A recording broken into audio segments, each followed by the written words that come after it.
Sukap yang malang, senja yang kau kirimkan sudah kuterima. Kukira sama lengkap seperti ketika engkau memotongnya di langit yang kemerah-merahan itu. Lengkap dengan bau laut, desir angin, dan suara hempasan ombak yang memecah pantai. Ada juga kepak burung-burung, lambaian pohon-pohon nyiur dalam kekelaman, sementara di kejauhan perahu layar merayapi cakrawala dan melintasi matahari yang sedang terbenam. Aku pun tahu Sukap, senja yang paling keemas-emasan sekalipun hanya akan berakhir dalam keremangan menyedihkan ketika segala makhluk dan benda menjadi siluet lantas menyatu dalam kegelapan. Kita sama-sama tahu keindahan senja itu, kepastiannya untuk selesai dan menjadi malam dengan kejam. Manusia memburu senja kemana-mana, tapi dunia ini fana, Sukap. Seperti senja, kehidupan mungkin saja memancar gilang gemilang, tetapi ia berubah dengan pasti. Waktu mengubah segalanya tanpa sisa, menjadi kehitaman yang membentang sepanjang pantai, hitam, sunyi, dan kelam. Rupa-rupanya dengan cara seperti itulah ia mesti berakhir. Senja yang engkau kirimkan telah menimbulkan bencana tak terbayangkan. Apakah engkau tahu suratmu itu baru sampai 10 tahun kemudian? Engkau tidak akan tahu Sukap, seperti juga engkau tidak akan pernah tahu apa yang terjadi dengan senja yang kau kirimkan ini. Senja paling tidak berharga dalam hidupku, Sukap, senja sialan yang paling tidak mungkin diharapkan manusia.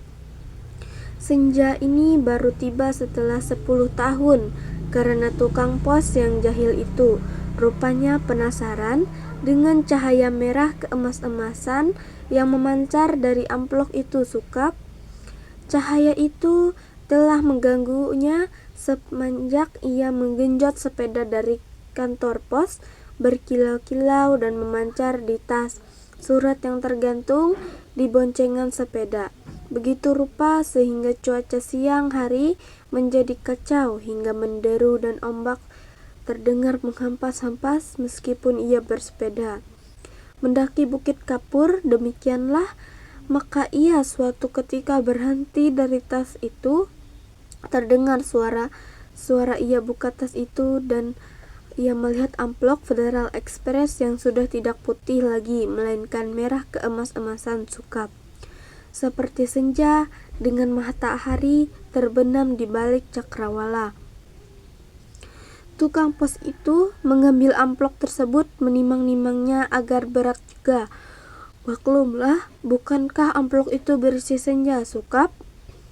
Senja dengan matahari merah membara yang turun perlahan-lahan di balik cakrawala, seperti semua senja yang ada di balik kartu pos. Tapi yang kamu kirim itu bukan kartu pos, Sukap. Yang kau kirim itu senja di tepi pantai dengan hempasan ombak, bau laut, dan angin yang asin. Kamu pikir berapa ton beratnya pasir di sepanjang pantai itu, Sukap? Kira-kira sedikit dong, masih lumayan. Tukang pos itu kuat menggenjot sepedanya mendaki Bukit Kapur.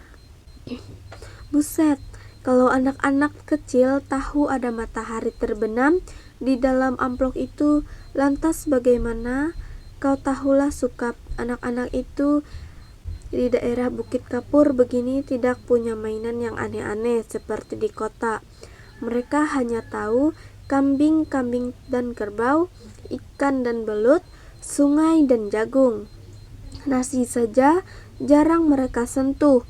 Anak-anak yang tidak pernah tahu mainan robot berjalan dengan cahaya di dadanya yang berkedip-kedip pasti akan penasaran sekali dengan cahaya senja yang memancar berkilauan merah dan keemas-emasan itu, Sukap. Mereka memang tidak pernah melihatnya, Sukap, karena tukang pos itulah yang telah mendahului mereka. Ia menimang-nimang bungkusan berisi senja itu, mendengar-dengarkan, dan akhirnya mengintip. Tentu saja di dalam amplop itu dilihatnya senja sukap. Senja terindah yang paling mungkin berlangsung di muka bumi. Ia mengintip dan terpesona. Ia bukan amplop itu. Sebetulnya menurut kode etik, profesi itu tidak boleh. Tapi manusia manapun bisa melakukan kesalahan, bukan?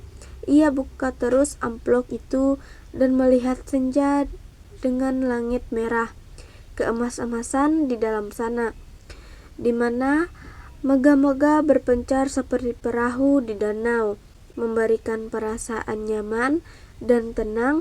Siapa yang tidak suka merasa nyaman dan tenang di dunia ini, suka. Di sebuah dunia yang sudah miskin, masih bersimbah darah pula. Maka jangan salahkan tukang pos itu, sukap. Jika ia mengemudi kan menjadi begitu penasaran dan memasuki senja yang terbentang. Tidak ada yang tahu apa nasib waktu itu ketika anak-anak akhirnya berkerumun di sekitar sepeda yang bergeletak itu. Mereka hanya melihat cahaya kemerah-merahan yang semburat membakar langit. Amplop itu hanya bocor sedikit, tapi akibatnya sudah begitu rupa. Ini sudah gara-gara semua kamu, sukap. Sukap yang malang, bodoh, dan tidak pakai otak. 10 tahun lamanya, tukang pos itu menggembara di dalam amplop. Kita tidak pernah tahu apa yang dilakukan di sana. Apakah dia kawin, beranak pinak, dan berbahagia, atau selama itu dia hanya duduk-duduk saja, memandang matahari, terbenam dengan perasaan kehilangan, sementara langit yang tadinya merah keemas-emasan perlahan-lahan menggelap kebiru-biruan. Aku juga tidak tahu bagaimana caranya menikmati senja di dalam amplop, sukap. Sebuah ruang yang sungguh-sungguh terdiri dari waktu. Apakah waktu bisa diulang atau bagaimana? Aku belum pernah memasuki senja di dalam. Dari pembukaan Sajak Khairi, Anwar Prajurit Jaga Malam 1948. Amplop, atau apakah di dunia ini sebetulnya seperti amplop ya, sukap, di mana kita tidak tahu apa yang berada di luar diri kita, di mana kita merasa penuh dengan makna, padahal yang menonton kita tertawa-tawa sambil kasihan betul manusia. Apakah begitu, sukap? Kamu yang suka berhayal barangkali tahu, tapi aku tidak mau berhayal. Aku tidak mau berkira-kira, meskipun usaha kira-kira itu begitu canggihnya sehingga disebut ilmiah. Aku mau tahu yang sebenarnya. Apakah ada yang menyaksikan kita sambil tertawa-tawa? Kalau iya, apalah artinya hidup kita ini, sukap? Tidaklahkah nasib manusia memang seperti ikan yang diternakan hanya untuk mengisi akuarium di ruang tamu seseorang yang barangkali juga tidak terlalu peduli kepada makna kehidupan ikan-ikan itu? Aku tidak pernah tahu. Tidak ada seseorang pun yang tahu apa yang dialami tukang pos itu di dalam amplop sampai ia keluar 10 tahun kemudian dengan wajah bahagia. Langsung dah 10 tahun menghilang di dalam amplop tersebut. tapi ia tidak tampak bertambah tua. Apakah waktu di dalam amplop itu tidak bergerak? Tepatnya, apakah senja di dalam amplop itu tidak berhubungan dengan waktu? Apakah tidak ada waktu di dalam amplop itu? Federal Express.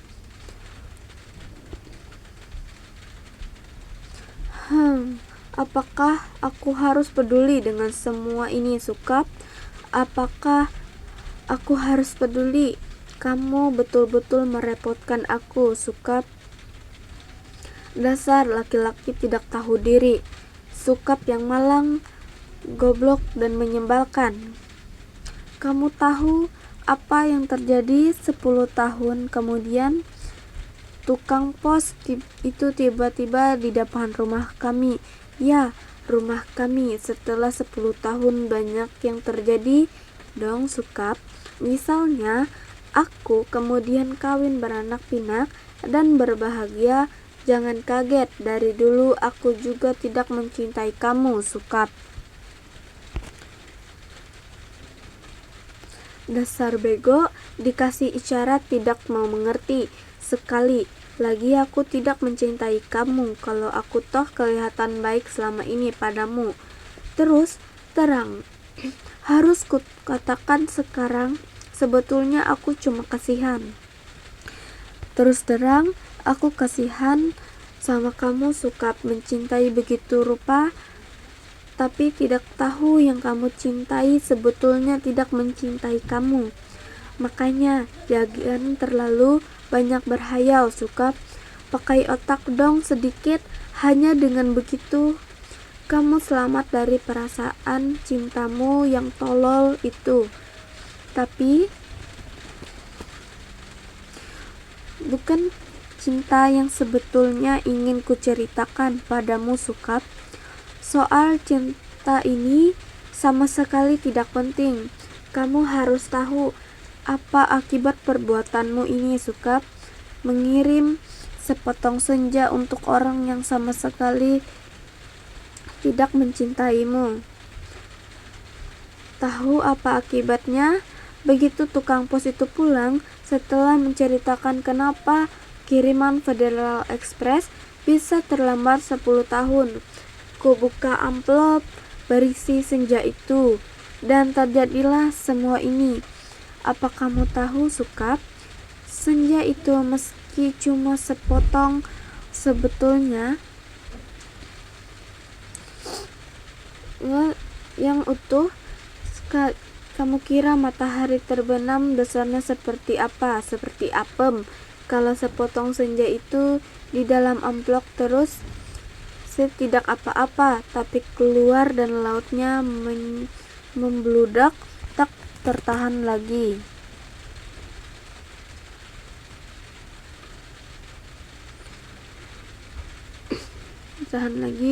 Bagaimana aku tahu amplop itu berisi senja, Sukap? Aku bukan berhayal seperti kamu.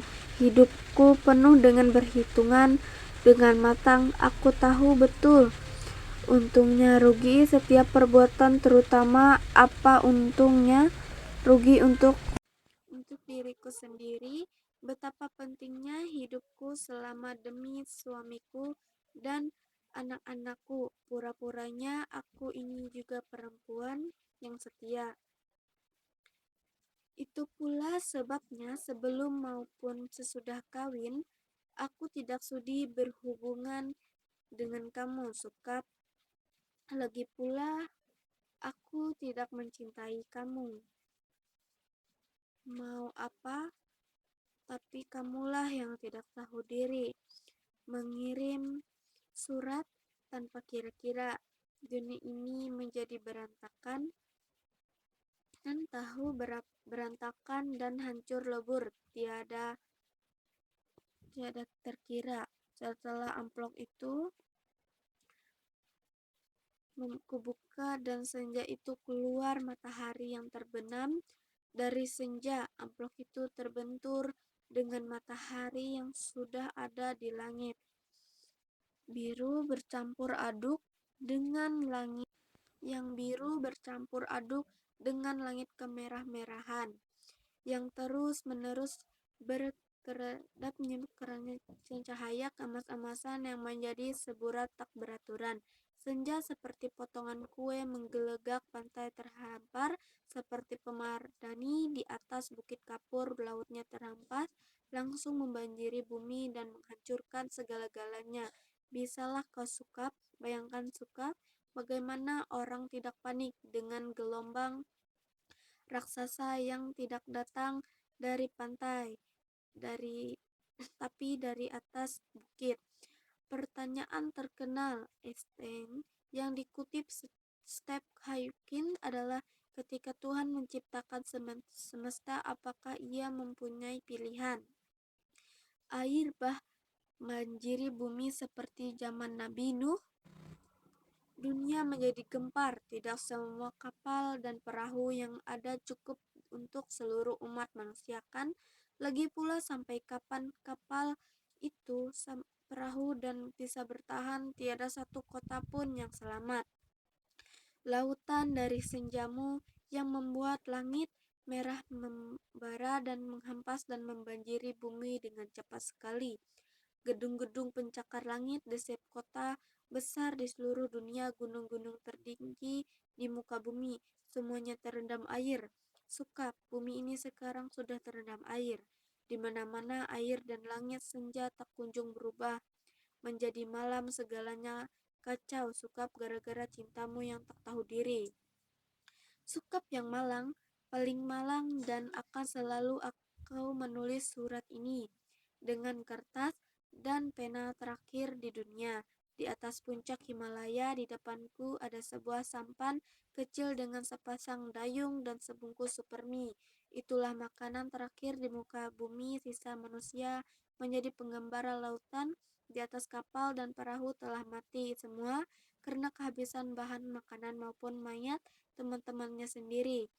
Manusia memang banyak akal, tapi menghadapi senja dari dalam amplop itu tidak akan jalan keluar. Banyak orang mempertanyakan diriku, kenapa aku membuat dirimu begitu cinta menggebu-gebu, padahal cinta secuil pun juga tidak, sehingga kamu mengirimkan sepotong senja itu kepadaku dan tumpah ruah membanjiri bumi. Tapi coba katakan itu bukan salahku toh Sukap, aku tidak tahu kesalahanku atas bencana yang menimpa umat manusia. Mengapa cinta harus menjadi begitu penting sehingga kehidupan terganggu? Ini bukan salahku. Air laut kulihat makin dekat, setidaknya dengan setengah jam ke tempat ini akan terendam seluruhnya. Aku akan naik perahu mendayung sampai teler, makan sumber mie mentah, lantas menanti maut. Akan kukirim kemana surat ini? Barangkali kamu sudah mati Sukap. Semua di laut sudah mati, sedangkan di puncak tertinggi ini tinggal aku sendiri. Dari hari ke hari memandang senja yang selesai di matahari tidak pernah terbenam. Lebih dalam lagi, semesta dalam amplop itu telah menjadi pemenangnya dalam benturan dua semesta. Namun, setelah amplop itu cuma sepotong senja, sehingga dunia memang tidak akan pernah sama lagi. Kalau aku mati nanti, bumi ini akan tetap tinggal senja selama-lamanya dengan matahari terbenam separuh yang tidak pernah turun lagi, merah-merah selamanya. Lautan jingga selama-lamanya, tidak ada orang seseorang pun manusia memandangnya. Segenap burung sudah punah karena kelelahan terbang tanpa henti. Tinggal ikan. Ikan menjadi kuasa bumi. Di kejauhan kulihat ikan paus merah yang menjerit dengan sedih. Sukap, aku akan mengakhiri surat ini. Aku lihat menjadi perahu kertas dan kulayarkan ke laut lepas. Bukan itu tidak mungkin. Surat ini akan terbaca juga, entah bagaimana caranya. Namun siapapun yang menemukan akan membaca kesaksian jika tidak. Aku pun tidak tahu apa nasib waktu-waktu ku pandang senja yang abadi. Sebelum melipat surat ini, betapapun semua ini terjadi karena cinta, dan hanya karena cinta betapa besar bencana telah ditimbulkan. ketika kata-kata tak cukup membaris pertama dan mengakhiri dari sajak prajurit jaga malam sama-sama berbunyi waktu jalan. Aku tidak tahu apa nasib waktu baris tersebut adalah cara penulisan yang diambil dari kumpulan sajak bersama Asrul, Sani, dan Ripai Apin. 3 Muak Takdir 1950. Khairil tampaknya mempunyai perhatian besar terhadap baris ini, karena dalam kumpulan kerikil tajam yang terampas dan putus 1949, baris pertama dan baris terakhir dibedakan antara waktu jalan. Aku tidak tahu apa nasib waktu, dan waktu jalan. Aku tidak tahu apa nasib waktu. Khairil Anwar meninggal tahun 1949 oleh penulis cerita. Belum diselidiki apakah penghilangan tanda baca, dan dalam buku yang terbit tahun 1945 itu berasal dari penyairannya disunting orang lain atau merupakan kesalahan cetak. Buku kumpulan Khairil yang lain aku ini Bintang Jalang 1987. Pemasuk Esten Ed memuat kedua-duanya. Nampungnya ku tatap senja itu masih selalu begitu seperti menjanjikan suatu